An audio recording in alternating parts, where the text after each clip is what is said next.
Larry Lessig is lying about potentially flipping 20 Donald Trump GOP Electoral College voters. Larry Lessig told Politico that his group, Electors Trust, has been approached by 20 Republican electors for free legal advice on whether or not they can be faithless electors and vote for someone other than Donald Trump to be President of the United States of America. Media report that this is half the number of faithless electors needed to thwart an electoral college vote for Trump. So, how likely is he to be telling the truth? Is there a conflict of interest? Larry Lessig is a former Democrat presidential contender. For a start, Politico introduces him as not just a Harvard law professor. University lecturers in the United States of America usually veer to the left of the political spectrum. Barack Obama went to Harvard before becoming a professor at the University of Chicago. Larry Lessig himself is certainly on the left wing, having been a Democratic nominee for president at one stage. That stage being this year, 2016, where he withdrew before the primaries. What are the chances of mass faithless electors joining hands? There have been 157 faithless electors in the history of the American nation, a rather small number overall. None has ever been able to change the outcome of an election, and generally they did it because their conscience could not countenance a candidate. 3 of those 157 abstained from voting at all. As for what Democrats want Trump voters to do, to quote Jonathan Easley and Ben Camisar in their article in The Hill on the 13th of December 2016, only 82 electors in history have voted against their state's popular vote for personal reasons. Another 71 electors have changed their votes after the death of a candidate. None of those instances have ever changed the outcome of an election, according to data compiled by the non-profit group Fair Vote. And as stated before, that was Jonathan Easley and Ben Camisar. An electoral college voters under intense pressure, The Hill, 13 December 2016.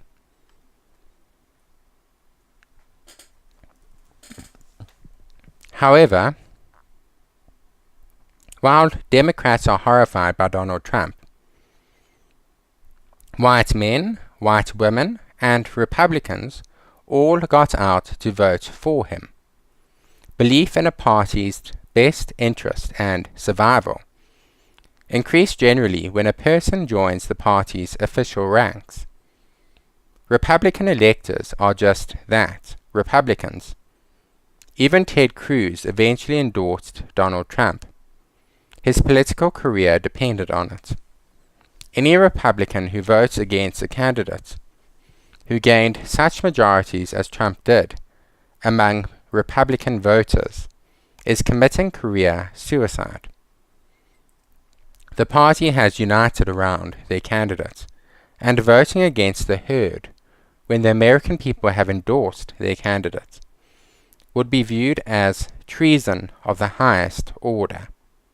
Conscientious objectors also tend to act as they do in order to follow their conscience with integrity. A Republican whip operation found only one faithless elector who won't be voting for Trump. Texan Chris Supran.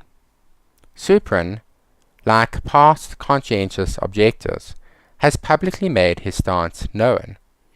Supran lists Megaphone Strategies, a PR firm hounding Republicans to vote against their orders, for queries about his decision.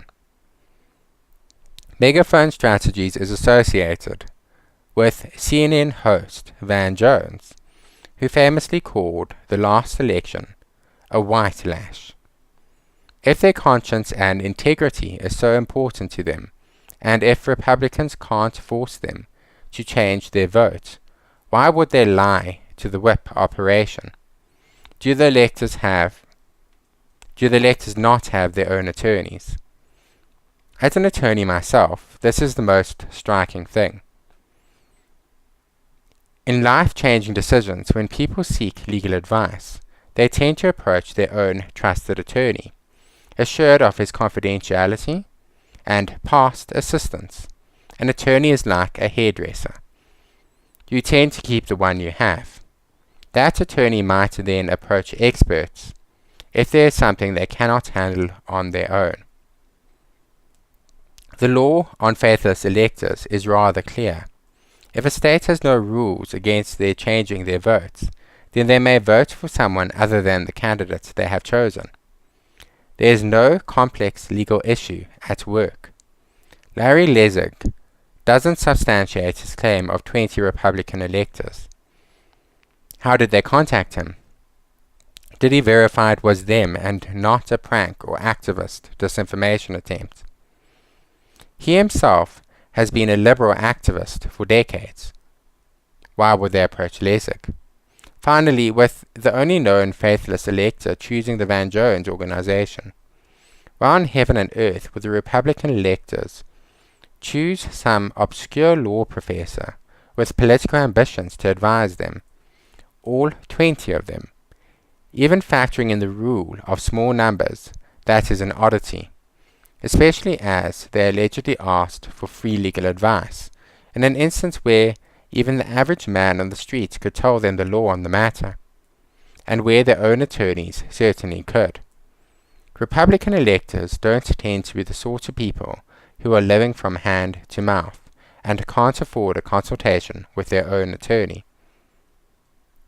Furthermore, one would expect such Republicans to gather around megaphone strategies if they were seeking to consolidate. What if they were to succeed?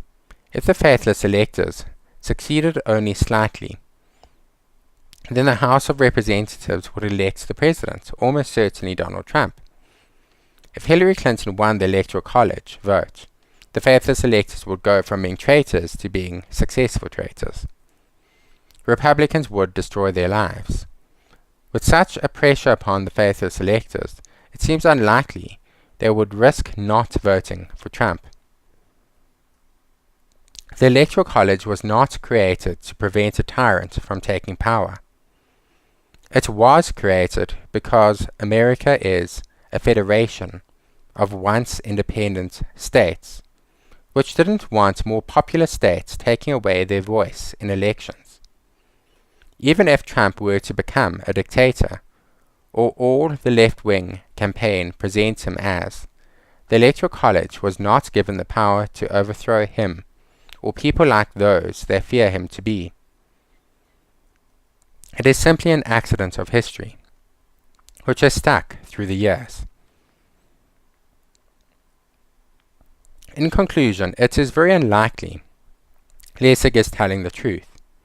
Perhaps 20 Republicans will change their vote, but it is unlikely they would have all approached him.